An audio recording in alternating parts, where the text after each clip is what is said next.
মহাভারতের অন্যতম প্রধান চরিত্র পাণ্ডু ও কুন্তী দেবীর দ্বিতীয় পুত্র ভীম। তার শারীরিক শক্তি ছিল অবিশ্বাস্য। একাই তিনি 10,000 হাতির বল ধারণ করতেন।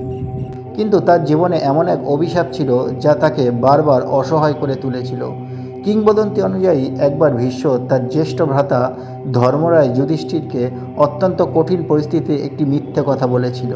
এই মিথ্যাচারের ফলস্বরূপ মুনিকুমার ভীমকে এক ভয়ঙ্কর অভিশাপ প্রদান করেন। তোমার অসীম শক্তি অটুট থাকবে, কিন্তু সেই শক্তি নিজের অহংকার বা ব্যক্তিগত স্বার্থে তুমি কখনো প্রমাণ করতে পারবে না।